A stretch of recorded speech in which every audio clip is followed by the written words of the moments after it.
আল্লাহ রাব্বুল আলামিন বলেন, কুল ইন্নাল মাউতাল্লাযী তাফিরুনা মিনহু ফাইন্নাহু মুলাকীকুম সুম্মা তুরাদ্দুনা ইলা আলিমিল গায়বি ওয়াশ শাহাদাতি ফায়ুনাব্বিউকুম বিমা কুনতুম তা'মালুন। তোমরা কি বলো?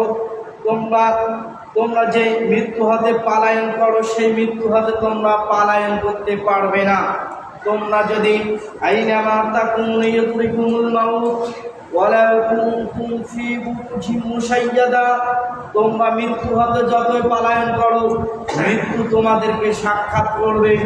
যদিও তোমরা মৃত্যু হতে উচ্চ দুর্গে অবস্থান করো, তারপরেও তোমাদের মৃত্যু তোমাদের গ্রাস করবে, তোমরা যেখানে থাকো না কেন। মৃত্যু থেকে কেউ পলায়ন করতে পারবে না, মৃত্যু থেকে কেউ চুল পরিমাণ সরে যেতে পারবে না। মানুষ যে যেখানে থাকবে, মানুষকে মৃত্যু গ্রাস করবে। মানুষ যদি উচ্চ দুর্গে অবস্থান করে, তারপরেও মানুষের মৃত্যু হবে। আল্লাহ রাব্বুল আলামিন বলেন, ইয়া আইয়াতুহান নাফসুল মুতমাইন্না ইরজিই ইলা রাব্বিকি রাদিয়াতান মারদিয়্যা ফাদখুলি ফি ইবাদি ওয়াদখুলি ফি জান্নাতি। মানুষ যদি নেককার হয়, মানুষ যদি মুমিন হয়, আল্লাহ রাব্বুল আলামিন বলেন, ইয়া আইয়াতুহান নাফসুল মুতমাইন্না, আল্লাহ রাব্বুল আলামিন বলেন যে নেককার বান্দাদের মৃত্যু হবে। বলবে ফেরেশতা যখন আসবে, নেককার বান্দাকে বলবে, ইয়া আইয়াতুহান নাফসুল মুতমাইন্না, নেককার লোকদেরকে বলা হবে, হে প্রশান্ত আত্মা, তুমি বেরিয়ে আসো। ইরজিই ইলা রাব্বিকি রাদিয়াতান মারদিয়্যা, তুমি তোমার রবের কাছে তুমি ফিরে আসো। ফাদখুলি ফি ইবাদি ওয়াদখুলি ফি জান্নাতি, আমার বান্দা নেককার বান্দা, তোমরা আল্লাহর কাছে শামিল হয়ে যাও। ইরজিই ইলা রাব্বিকি রাদিয়াতান মারদিয়্যা ফাদখুলি ফি ইবাদি ওয়াদখুলি ফি জান্নাতি, আর তাদেরকে বলা হবে তোমরা জান্নাতে অবস্থান করো। যদি কোনো মানুষ নেককার হয়, কোনো মানুষ যদি মুমিন হয়, তাদের মৃত্যুটা ফেরেশতা যখন আসবে, ফেরেশতা আসার পর তাদেরকে বলবে, হে প্রশান্ত আত্মা, হে নেককার আত্মা, তুমি বেরিয়ে আসো তোমার রবের দিকে, তোমরা চলে যাও তোমার রবের দিকে, তোমরা তোমার রবের কাছে তোমরা শামিল হয়ে যাও। ফাদখুলি ফি ইবাদি ওয়াদখুলি ফি জান্নাতি, তোমরা জান্নাতে অবস্থান করো। বলেন সুবহানাল্লাহ। আর যদি কোনো কাফের, কোনো মুশরিক মারা যায়, আল্লাহ রাব্বুল আলামিন বলেছেন, কাল্লা ইন্না কিতাবাল্লাহি ফুজ্জার লাফি সিজ্জিন, কোনো পাপাসার যদি মারা যায়, কোনো পাপাসা, কোনো কাফের, কোনো মুশরিক, কোনো মুনাফিক যদি মারা যায়, তাহলে এদের মৃত্যুটা হওয়ার সঙ্গে সঙ্গে এদের যে আমলনামা আছে, আল্লাহ রাব্বুল আলামিন এক ফেরেশতা আল্লাহ আরশে আজিমে নিয়ে যাবে। আর সেখানে বলবে, ফেরেশতারা বলবে, এ অপবিত্র আত্মা, এ দুর্গন্ধ আত্মা, একে জাহান্নামে ফেলিয়ে দাও, একে জাহান্নামে ফেলিয়ে দাও।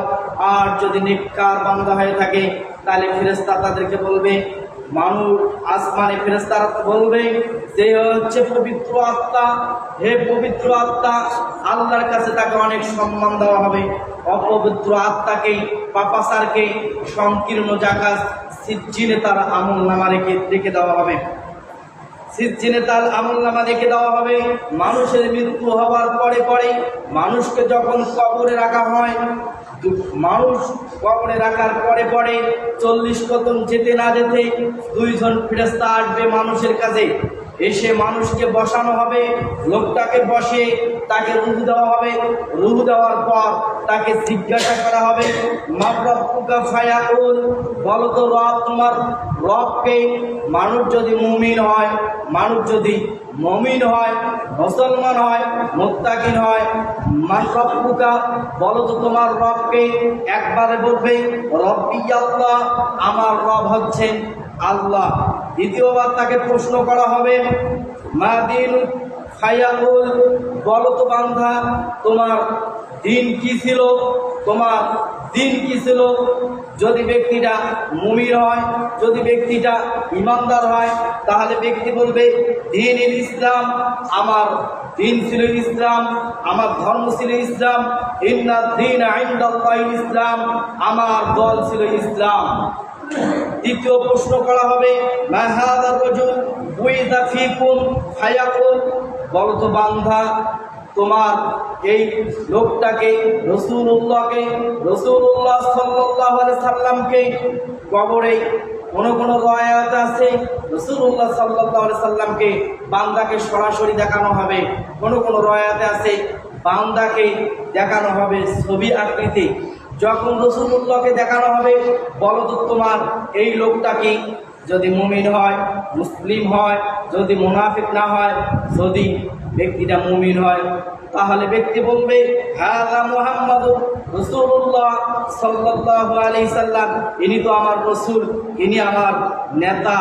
সেই দিন এরকম করে যখন তিনটা প্রশ্নের উত্তর দিবে মুমিন বান্দা, চতুর্থবার আরেকটি প্রশ্ন তাকে করানো হবে। মুমিনদেরকে চারটা প্রশ্ন করানো হবে, কাফের মুনাফিক মুশরিকদেরকে তিনটা প্রশ্ন করবে কবর জগতে।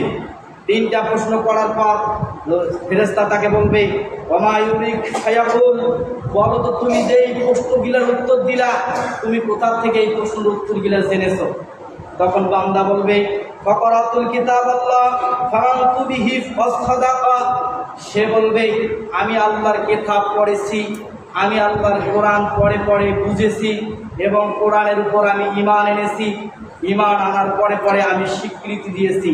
তাহলে আপনি যদি কোরআনের প্রতি ঈমান না আনেন, কোরআনকে যদি আপনি স্বীকৃতি না দেন, তাহলে আপনি প্রশ্নের উত্তর দিতে পারবেন না। অর্থাৎ কোরআনকে আপনাকে স্বীকৃতি দিতে হবে, কোরআনের প্রত্যেকটি আয়াতের উপর আপনাকে ঈমান আনতে হবে, প্রত্যেকটি আয়াতের উপর। জিহাদের যত আয়াত আছে প্রত্যেকটি আয়াতের উপর আপনাকে ঈমান আনা লাগবে। আল্লাহর আইনের 500টি আয়াত রয়েছে, 500টি আইনের আয়াত রয়েছে। জেনার আয়াত, চোরের আয়াত, ডাকাতের আয়াত, লুটতারের আয়াত, তারপরে সুদের আয়াত, যতগুলো আয়াত আছে আয়াতগুলোর উপর আপনাকে ঈমান আনতে হবে, স্বীকৃতি দিতে হবে। যদি আপনি স্বীকৃতি না দেন তাহলে সেই দিন প্রশ্নের জবাব দিতে পারবেন না। যদি আপনি 5 ওয়াক্ত সালাত আদায় করেন, আব্দুল্লাহ বিন উবাই 5 ওয়াক্ত সালাত রাসূলুল্লাহর পিছনে পড়েছেন, কিন্তু রাসূলুল্লাহ সাল্লাল্লাহু আলাইহি সাল্লামকে নেতা না মানার কারণে, রাসূলুল্লাহ সাল্লাল্লাহু আলাইহি সাল্লামের কোরআন দিয়ে রাষ্ট্র চলবে এটা না বলার কারণে, রাসূলুল্লাহ সাল্লাল্লাহু আলাইহি সাল্লাম না মানার কারণে সে যাবে জাহান্নামে। আপনিও যদি কোরআনকে অস্বীকার করেন সেই দিন আপনি জবাব দিতে পারবেন না। রাসূলুল্লাহ বলেন করাতুল কিতাবাল্লাহ ফানানতু বিহি সাদাকা, সেই দিন বান্দা বলবে আমি কোরআন পড়ে পড়ে আমি বুঝেছি, কোরআন পড়ে পড়ে আমি কোরআনের উপর ঈমান এনেছি, ঈমান এনেছি খালি নয় আমি কোরআনকে স্বীকৃতি দিয়েছি। তখন রাসূলুল্লাহ বলেন, তখন একজন ফেরেশতা আসমানাতে ঘোষক দিবে আর বলবে বান্দা সত্য কথা বলেছে, বান্দা সত্য কথা বলেছে। তখন বলবেন ফাফারশুহু মিনাল জান্নাহ ওয়াফতাহু লাহু বাবান ইলাল জান্নাহ ওয়ালবিসু মিনাল জান্নাহ, তখন তাকে বান্দাকে কবর জগতে বলা হবে, ফেরেশতাকে বলবে ফাফারশুহু মিনাল জান্নাহ, তুমি বান্দার কবরটাকে জান্নাতের বিছানা বিছাইয়া দাও, বান্দার কবরটাকে জান্নাতের বিছানা বিছাইয়া দাও, বলেন সুবহানাল্লাহ।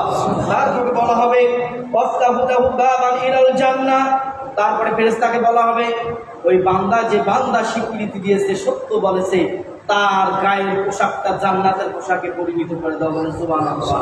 দ্বিতীয়বার বলা হবে ওয়ালবিসুহু মিনাল জান্নাহ, তার কবরটা ছিল সংকীর্ণ 3.5 হাত, এই কবরটা আর সংকীর্ণ থাকবে না, কবরটাকে প্রশস্ত করে দাও, এই কবরটাকে তুমি জান্নাত বরাবর করে দাও, বলেন সুবহানাল্লাহ। আর কাফেররা যখন মারা যাবে তখন বলা হবে, যখন কোনো কাফের কোনো মুশরিক যখন মারা যাবে তখন তাদেরকে ওয়াইনাল কাফিরা ফারাদুহুল মাউত, যখন কোনো কাফের মারা যাবে, কোনো মুশরিক মারা যাবে, যখন কোনো মুনাফিক মারা যাবে তখন তাদেরকে বলানো হবে, ফেরেশতা আসার পর ব্যক্তিকে যখন বসানো হবে, হওয়ার পরে পরে ফেরেশতা তাকে জিজ্ঞাসা করবে মান রব্বুকা ফায়াকুল, বলো তোমার রব কে ছিল, তোমার প্রতিপালক কে ছিল, তোমার রব কে ছিল। বান্দা যদি কাফের হয়, বান্দা যদি মুনাফিক হয়, বান্দা যদি বেঈমান হয়, তাহলে সেই দিন বলবে হ্যাঁ লা আদরি, আমি তো জানি না আমার রব কে ছিল, আমার প্রতিপালক কে ছিল, আমি তো জানি না। দ্বিতীয়বার প্রশ্ন করা হবে মা দীনুক ফায়াকুল, বলো তোমার দিন কি ছিল। যদি ব্যক্তিটা দিন বিরোধী হয়, যদি ব্যক্তিটা কোরআন বিরোধী হয়, যদি ব্যক্তিটা দিন বিরোধী, রাসূলুল্লাহ বিরোধী হয়, আল্লাহ বিরোধী হয়, সেই দিন বলবে হা হা লা আদরি, আমি তো জানি না আমার দিন কি ছিল। আমাকে দিনের কথা বলছে, আমি ইসলাম ধর্মে জন্মগ্রহণ করার পরেও ইসলামকে না মানে কাফের মুশরিক মুনাফিকদেরকে আমরা মেনেছি। হা হা লা আদরি, আমি জানি না আমার দিন কি ছিল। তারপরে তৃতীয়বার প্রশ্ন করা হবে, মা হাযার রাজুলু বুইতা ফীকুম ফায়াকুল, বান্দা বলো তো তোমার নেতা কি ছিল, বলো তো তোমার এই লোকটা কি, যে রাসূলুল্লাহ সাল্লাল্লাহু আলাইহি সাল্লামে কিয়ামতের ময়দানে রাসূলুল্লাহ সাল্লাল্লাহু আলাইহি সাল্লামকে কবরের জগতে দেখানো হবে, বলো তো এই লোকটা কি, তোমার নেতা কে ছিল। তখন বান্দা যদি নেতা রাসূলুল্লাহকে না মানার সত্ত্বেও মানুষকে নেতা মেনেছে, কোরআন বিরোধী লোকদেরকে নেতা মেনেছে, আল্লাহ বিরোধী লোকদেরকে নেতা মেনেছে, সেই দিন বলবে হা হা লা আদরি, আমি তো জানি না ইনি কে। তখন এই ঘোষণা দিতে থাকবে, তখন বলবে ফায়ুনাদিহু মুনাদিন মিনাস সামাই আন কাযাবা, একজন ফেরেশতা আসমানে ঘোষক দিবে আর বলবে এই বান্দা সব বিলায় মিথ্যা কথা বলেছে, মিথ্যা কথা বলেছে। তখন ঘোষক ফেরেশতা বলবে এই মিথ্যা কথা বলেছে, ফাবরিশহু মিনান নার, তাকে কবরে সাথে সাথে কবরটাকে তার অন্ধকার করিয়ে দেওয়ানো হবে। ফাবরিশহু মিনান নার, কবরটাকে তার জাহান্নামের বিছানা বিছিয়ে দেওয়া হবে। ওয়ালবিসুহু মিনান নার, তাকে জাহান্নামের পোশাক পরিয়ে দেওয়া হবে, আগুনের উত্তপ্ত পোশাক পরিয়ে দেওয়ানো হবে। ওয়াফতাহু লাহু বাবান ইলান নার, তাকে কবরটাকে সংকীর্ণ করে দেওয়া হবে। আল্লাহ রাসূল সাল্লাল্লাহু আলাইহি সাল্লাম বলেছেন কবরটাকে সংকীর্ণ করানো হবে। এক পাজরের হাড় আর এক পাজরে ঢুকবে, এক পাজরের হাড় আর এক পাজরে ঢুকবে।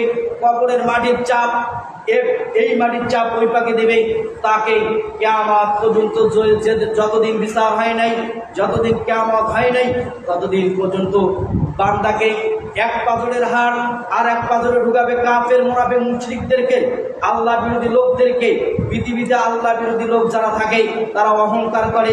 আল্লাহর আবু জেহেলের চেয়ে বড় লোক কেউ ছিল না, আবু জেহেলের চেয়ে কেউ অহংকার ছিল না, উতবা মুগীরা এর চেয়ে বড় কেউ অহংকার ছিল না। আল্লাহ রাব্বুল আলামিন তাও ছাড় দেয় নাই। পৃথিবীতে যদি কেউ অহংকার করে, পৃথিবীতে যদি কেউ দাম্ভিকতা করে, পৃথিবীতে কেউ যদি নিজেকে নিজে অহংকার মনে করে, নিজেকে যদি মানুষ রক্ত গরম থাকার সত্ত্বে নিজে আলেম ওলামাদেরকে কটু কথা বলে, কিয়ামতের ময়দানে ছাড় পাবে না। আবু জেহেল ছাড় পায় নাই, উতবা ছাড় পায় নাই, মুগীরা ছাড় পায়নি। কোনো টাটকা বড় বড় কাফের, কারুনের অনেক সম্পদ আছে, সম্পদ ছিল, কারুনও ছাড় পায়নি, সেই দিন তারাও ছাড় পাবে না। সেই দিন তাদেরকে বলানো হবে তাদের জাহান্নামের, তাদেরকে সংকীর্ণ করে দেওয়া হবে কবরটাকে।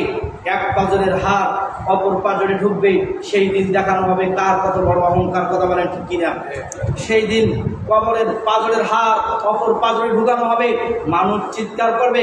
আল্লাহ রাসূল সাল্লাল্লাহু আলাইহি সাল্লাম বলেছেন পৃথিবীতে জিন এবং মানুষ এই চিৎকার শুনতে পারবে না। পৃথিবীতে যত মাখলুকাত আছে প্রত্যেকটি মাখলুকাত এই চিৎকার শুনতে পারবে। যদি 50,000 কিলোমিটার হয়, তারপরে কবর জগতে মানুষের কি অবস্থা হচ্ছে। 50,000 কিলোমিটার দূরে যদি থাকে কোনো বস্তু, তাহলে জিন এবং মানুষ বাদ দিয়ে প্রত্যেকটি মানুষ সেই দিন শুনতে পারবে।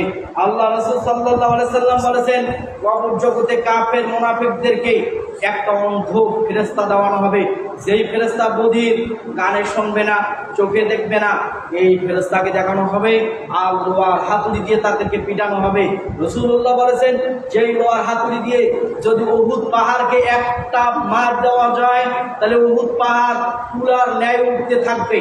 সেই দিন কবর জগতে কাফের মুনাফিকদেরকে এই পাজর লোহার হাতুড়ি তাদেরকে পিটানো হবে আর চিৎকার করতে থাকবে, বা মা চিৎকার করতে থাকবে। পৃথিবীতে সকল বস্তু শুনতে পারবে, মানুষ জিন ছাড়া প্রত্যেকটি বস্তু শুনতে পারবে। যতদিন কিয়ামত হয় নাই, কিয়ামত পর্যন্ত তাকে পিটানো হয়ে যাবে, কিয়ামত পর্যন্ত তাকে পিটানো হবে। তাহলে মুনাফিক কাফেরদের মৃত্যু এরকম। আমি যখন এই হাদিসটা পড়ি তখন আমার চোখের পানি বেড়ে আসে। না জানি যদি খবর জগতে মানুষের যদি 3টা প্রশ্নের উত্তর দিতে না পারে, তাহলে কি আমার পর্যন্ত মানুষের কি অবস্থা হয়ে যাবে? মানুষকে আমার পর্যন্ত মানুষের মার খেতে থাকবে, মানুষের জীবনে সংকীর্ণ করে দেওয়ানো হবে। মানুষ পৃথিবীতে একটা পোড়া যদি উঠে, একটা বিষ পোড়া যদি উঠে, মানুষ এটাই বিষে থাকতে পারে না।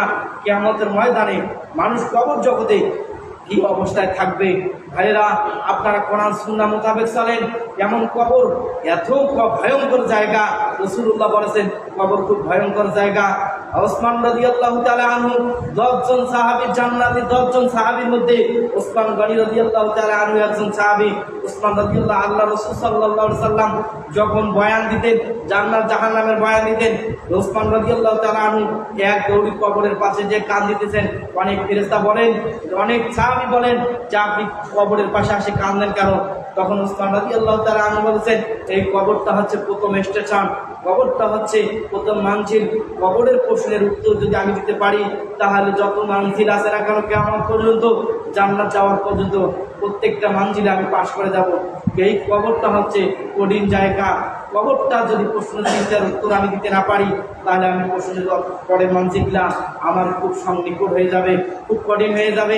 তাহলে জান্নাতের 10 জন সাহাবীর একজন সাহাবী তারপরে কবর দেখে কাঁদেন, আর আপনি পৃথিবীতে থাকা সত্ত্বেও আল্লাহর ইবাদত করেন না, তাহলে বলেন আপনাদের কি অবস্থা হবে? আমি যখন এই হাদিসগুলো পড়ি, তখন আমি আর চোখের পানি ধরে থাকতে পারি না, নিজে একাই কান্না বেরিয়ে আসে যে না জানি কবর জগতে আমি কি প্রশ্ন কিন্তু জবাব দিতে পারবো কি পারবো না, এই অনুযায়ী আমি কি চলি না। ভাইয়েরা, আল্লাহ রাসূলুল্লাহ সাল্লাল্লাহু আলাইহি ওয়াসাল্লাম কোরআন মোতাবেক চলেন। আপনি যা করেন, পৃথিবীতে আল্লাহ তাআলা নেয়ামত কম দেয় নেই। প্রত্যেকটি মানুষের যা নেয়ামত আছে, প্রত্যেকটি মানুষ নেয়ামত পাবে।